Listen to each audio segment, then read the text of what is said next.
I'm Jeff Glor from CBS Saturday Morning. Welcome to The Dish. Today we take an inspired culinary journey around Asian cuisine, exploring authentic noodle dishes from Western China and the bold flavors of Thai and Filipino fusion. First, we start right here in New York City with a taste of Korean food and the culture it comes from. Our Dana Jacobson is joined in the kitchen by New York Times food columnist Eric Kim, who's written a cookbook on Korean home cooking. As a cooking writer for the New York Times food section, Eric Kim's job is to develop recipes delicious and accessible for all kinds of cooks. Do you cook much at home? Not as much as I should. Kim does it with dishes like sheet pan bibimbap. Bibim means mixed, pop means rice. Usually I do kale, but I saw some really great broccolini that was like kind of flowering. It's really pretty. So I figured we would do some broccoli action. His version includes assorted vegetables that are chopped and oven roasted. This is the millennial version. It's the millennial version, I would say. Let's go. A unique spin on the typically pan-fried Korean staple. It's a recipe he developed when at 28, Kim left New York and moved to Atlanta to live with his parents while working on his cookbook. I was coming in and telling my mom that I'm gonna do things a little differently to these very like classic dishes, you know, and an idea like this sheet pan bibimbap, she'd kind of be like, I don't know, like Koreans don't do that. But I was like, I know, but we're Korean American. So we can do what we want. We can do what we want. Kim is used to writing clear and detailed instructions to make a meal and wanted to specify what he calls his mother's sonmat, or her unique taste. For me, my mom's food is immeasurable. But as a recipe writer, I had to approximate it, at least get people like a little close with the measurements. After spending nearly a year in the kitchen with his mom, Jean, the results of their culinary journey can be found in Kim's first cookbook, Korean American, Food That Tastes Like Home. How joyful is it to like have a bite of food and be like, whoa, never had that taste before. Right. Speaking of which, Here we go. let's go. I'm gonna take these out first. Good job on those. Look at that. Can you show them? Yes. Eat as you go. The potatoes, onions, broccolini, and mushrooms are placed in quadrants over the rice, topped with a fried egg, drizzled with sesame oil. It's art. It's a nice presentation. It is art. This is what is going to flavor the whole bowl. The final step, a choice of gochujang, a fermented chili paste, or doenjang, a soybean paste. The final thing, there's no final thing. That's it. That's it. Then you just have to eat it. You Just mix it up.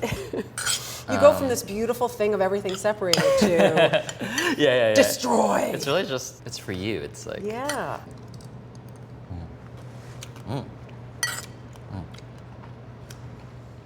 I love that. it's fun, right? Fun to eat. Deviled eggs, so. For Kim, Korean American is more than a cookbook. It's a journey of discovery of the Korean cuisine he grew up eating and of identity. Kim's parents immigrated to the U.S. in the 1980s. Growing up in Atlanta, he began watching the Food Network as a teenager, eventually turning an interest into a career. For our dish, Kim prepared sesame soy deviled eggs with black sesame seeds, a gem salad, and creamy bucatini pasta. Yes, Mom, cream. He crumbles keem, a roasted seaweed, over each one. Let's toss this. It's been, It's an all-purpose seasoner. I definitely Right? use it. I definitely use it that way, and I think some people would be like, okay, enough with the keem. But for me, it's like the flavor of my childhood. I really just, everyone has the thing that really takes them back. Yeah. Their Prousty and Madeleine. For me, it's the taste of sesame oil, salt, and seaweed.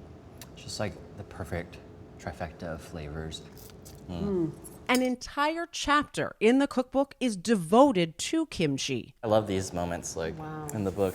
an example of Korean cuisine in which Kim says thyme is the main ingredient.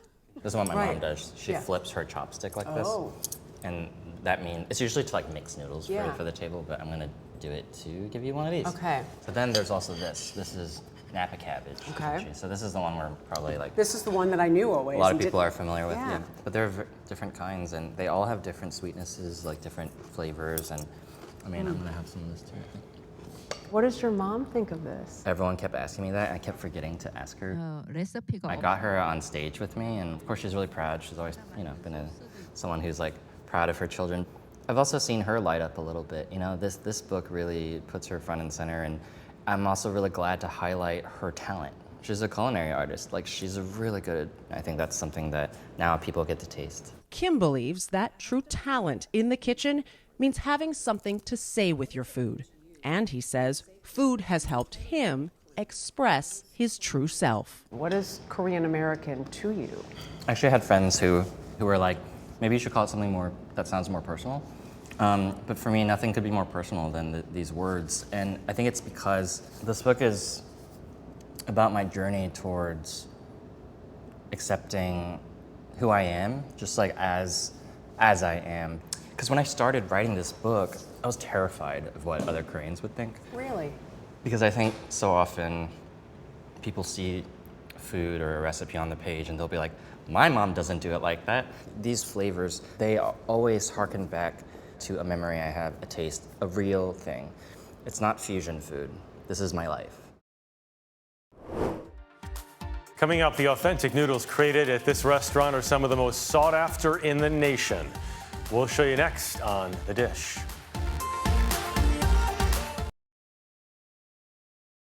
Hand-pulled noodles are very different from what most of us are used to and a lot harder to make than they appear. We met up with Chef Jason Wang of Xi'an Famous Foods for a first-hand lesson. You already ordered, right? I got you. Coming right up. Spend any time with Jason Wang and his family, and it's never going to be long before you hear the sound of slapping noodles. From this time-honored exercise emerges some of the best comfort food you'll ever consume. But before we get too far with the demonstration, the origin story. When Jason was just a small child, his dad David moved the family to the United States from China. For years, his father toiled as an itinerant cook in kitchens all over the Northeast. He decided to open his own restaurant. People say hole in the wall like it's a small restaurant, but the hole in the wall we're talking about is a literal outside out, like a little hole on the sidewalk on the side of the building next to the bus station in Flushing, the Q58. Your dad's out here like documenting the whole Yes. documenting the process. Yeah, he loves it. he loves it. He loves to see, professionals at work. It's fun. It's fun. And he opened a place and didn't tell you about it? Yeah, he's a man of surprises. The surprise of his dad secretly opening a restaurant became even more real for Wang not long after. As he writes in his book, Xi'an Famous Foods, the cuisine of Western China from New York's favorite noodle shop. I joined the business in 2009, fresh out of school. I was, now the book is out, basically I could say, I was fired. I was fired out of school from my first job. I was like, oh man, life is over, right? But at the same time, I felt like maybe it was meant to happen. Jason went to work for his father after his dad moved into a slightly larger space. Before long, there was something about the family dynamic and the food that caught the eye of the late Anthony Bourdain. This place is unbelievable. This place is great. Bourdain showed up one day unannounced to film an episode of his show No Reservations and loved it. I've never had anything like this before. I mean, I've tasted these flavors, but I've never had this within the framework of Chinese. Xi'an, named after the ancient Chinese city, was a hit, even though many people didn't understand exactly what kind of food they were eating. People know Beijing, they know Shanghai. Xi'an has 4 million more people than New York City, and a lot of people don't know it's there. Yeah, I mean, Xi'an is actually a very important city in China. It's historically significant because that city is the home of 13 dynasties of imperial China, ancient China. And there's a lot of history there, a lot of landmarks, and a lot of culture. The famed Silk Road started in Xi'an, and the food Wang serves is heavy on noodles, not the rice most people are used to seeing in dishes from southern China. The art of pulling and slapping noodles can take a lifetime to master, but it only takes a few seconds to learn. These are our pieces of dough that we made from just a big block of dough. Yeah. It's been made to the right consistency, covered with oil. We're just gonna put one piece like this, flat on the surface there. We'll take the roller that you got. These skinny rollers work the best, better than those big, baking rollers. So just don't press too hard, but just kind of flatten it slightly. So it's like a big rectangle now, and then just indent the middle just slightly. Mine looks like Massachusetts instead of a rectangle. It's a good state. So, okay, you're good. All right. Okay. So then just take this piece off, peel it off of the board. Grab the two sides, but don't pinch too hard. Like kind of like this. Okay. Yeah. Just don't squeeze too hard and start pulling it apart like this. When you get to be about shoulder width or a little bit more, you can start, using the board as a guide to kind of slap it. So it's gonna be more in the like the arms a little in the wrist. And you look much more artful doing this. Yeah, the table's a little low, but I just hit myself in the face. no, that's part of the fun. After about 3 to 5 minutes in boiling water, hand-ripped noodles are ready. In this case, had to be served with a Xi'an favorite, spicy cumin lamb.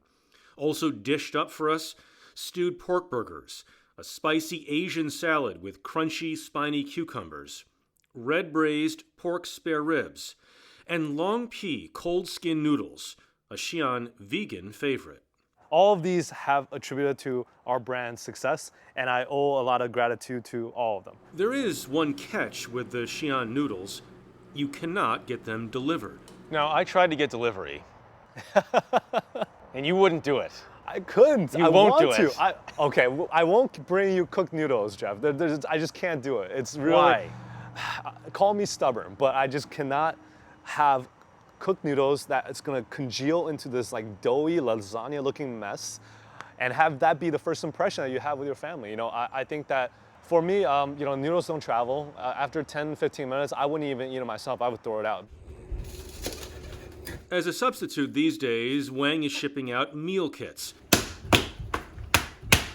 so you can make the noodles fresh at home. Keep going. Trust us, it's fun. Sushi is considered a true art form in Japanese culture, where its appearance and presentation is just as important as how it tastes. In a story that first aired on CBS Sunday Morning, Lucy Kraft looks at how fast food sushi is reimagining a dining tradition. When we stopped by last January, Chigusa Sushi was still hanging out its cotton shingle as it had for 85 years, beckoning the famished to a tiny counter to feast on delectable morsels gathered at dawn from the seafood market. We take pride in our tuna, Chef Haruo Gakuhari told us. We never serve frozen fish, only fresh. Chigusa was where locals savored a sense of community as much as the handcrafted jewels of salmon roe and raw tuna. How has the sushi business changed over the years? In the old days, there were 30 sushi shops in this part of Tokyo, he said. Now, we're the last one. Eating Chigusa's lunch are brutally efficient mega chains like Kurazushi. Here, customers seat themselves, using screens that operate by simply pointing without actual contact. Next, patrons scan a digital code with their own smartphones to download menus and order food, which is whisked to their table. Paying via self-checkout, customers consume entire meals without ever coming into contact with restaurant staff. Kurazushi has dumped the sedate etiquette of the old sushi counter for a raucous carnival with a shooting gallery, prizes, and an endless series of games. Lest diners get bored, novelties like cheesecake and onion rings are constantly added to the menu. If this seems like the McDonald's of sushi, it's no accident. Kurazushi, which is launched in the U.S., aims to double in size to 1,000 locations by 2030. Sales are higher than before the pandemic. We aim to be on a par with global fast food chains, says spokesman Hiroyuki Okamoto. Even before coronavirus, soaring fish prices, a manpower shortage, and competition from the big chains had wiped out more than half of traditional sushi restaurants, according to a government survey. And with most owners at or near retirement, the pandemic is accelerating the demise of neighborhood sushi. Unrepentant, the big sushi chains argue they are the true heirs to Japan's sushi tradition.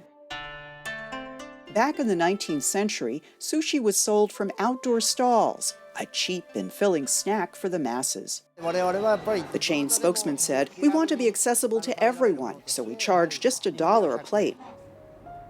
Handcrafted sushi is becoming a luxury.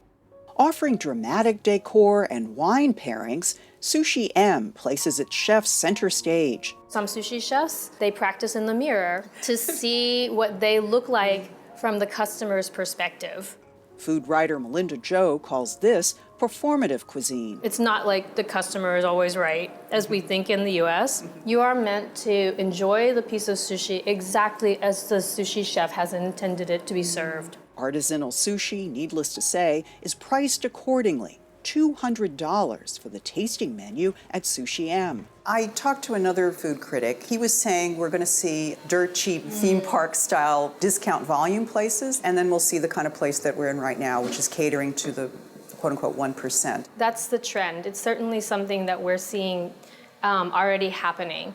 For most Japanese, sushi is becoming a commodity, not fashioned by craftsmen, but cranked out by robot. If everyone is only eating at these kind of cheap sushi places, no one really starts to learn about the beauty of the art form of sushi.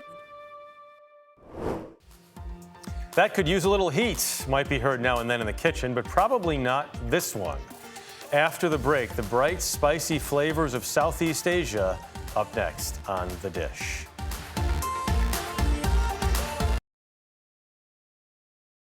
Paying homage to Thai and Filipino cuisines, Chef Leah Cohen of New York City's Pig and Cow aspires to make Asian fusion recipes accessible to home cooks. I got a chance to sample some of the amazing dishes and learn what inspired her culinary journey. It's coconuts time. Yes. Have you ever made fresh coconut milk? I have not. Okay. Really, I like using a cleaver because it has a nice weight to it. And the exterior of this coconut is very hard, so you want something heavy to kind of crack through it. There is nothing better than starting a dish segment with coconuts and cleavers. So you just want to hit it hard, and then it's going to start cracking. But before we get too far with homemade coconut milk, Leah Cohen wants us to know this. Cooking Thai food at home, or Southeast Asian food in general, does not have to be intimidating. Yes, there are often big, very spicy flavors. So start with something simple, like chicken adobo. Every Filipino is judged on their adobo, whether it's chicken or pork. Every adobo has these 5 basic ingredients: soy sauce, vinegar, black pepper, garlic, and bay leaves. Get a little more adventurous and move to papaya salad with long beans and dried shrimp, or mussels in a pineapple curry broth. Never mind these ridiculous ricotta donuts. It's not like super traditional by any means. I don't normally have ricotta cheese in Southeast Asia. All of the dishes are found in Cohen's homage to Southeast Asian cuisine, lemongrass and lime. Cohen's mother is from the Philippines, but Leah's ascension to star chef was hardly preordained. You grew up the daughter of 2 dentists. Do I have great teeth? You do, actually. Yeah. Most people in my family went the doctor-dentist route, aside from me and my brother, but there are I want to say 10 dentists in the family. It was definitely the path less chosen being a chef. No one in my family really was a professional cook. My grandmother was a home economics teacher, so I guess that's kind of maybe where I got, the cooking bug. Why Southeast Asian cuisine for you? I just found the food so fascinating and the flavors so bold and intimidating at the same time. I felt connected to that part of the world. I like the way you talk about breakfast in the book. Yeah. And that it's breakfast is such a different concept in Southeast Asia than it is here. There are not specific dishes that you would necessarily eat just for breakfast. Like we think of cereal and all of that stuff. But in the Philippines, for example, they eat rice, dried fish, a soup. There is no real rules necessarily for breakfast, although I tried to make more breakfasty, brunchy items for that chapter. Also in the book, lumpia Shanghai. Lumpia. Lumpia, yeah. And I'm dipping this in. This is a sweet chili sauce. So it's a little sweet, savory. It's not spicy at all. Perfect. Thank you. And the Bangkok Fire, made with chili-infused whiskey. Cheers. Cheers. Oh yeah, that does have heat. But for the moment, back to the coconuts. When you pick one, you want it to feel heavy. That means that there is a lot of liquid inside, and that will make more coconut milk. Coconut milk sounded great to us. So Cohen, I think you can do it. let us take a whack at it. Yeah. Perfect, you're a pro. Look at that. See? It felt aggressive. Yeah, Yeah. It's a good way to get your anger out, I think. In a good way. Yeah, totally. It's therapeutic, you know? Cohen hopes her cookbook will inspire people to make some outside-of-the-box creations at home that they might not try otherwise. Though for Cohen, this accomplishment is bittersweet. I was really struck by the dedication in your book. Yeah, so unfortunately, I lost my father to COVID, and so I was able just in time to change my dedication because originally it was dedicated to my son, but my father was my biggest fan, and so I wanted to make sure that everyone knew how proud I was of him, just like they knew how proud he was of me. So. And you talk about his unconditional love. Yeah, he was probably the most positive person I've ever met. He knew the secret to life. He really just enjoyed life. He knew how to push people to do great things without being overly annoying and on top of you. For more stories like these and live coverage of breaking news 24/7, stream us right here on CBS News. I'm Jeff Glor. We'll see you next time for another helping of The Dish.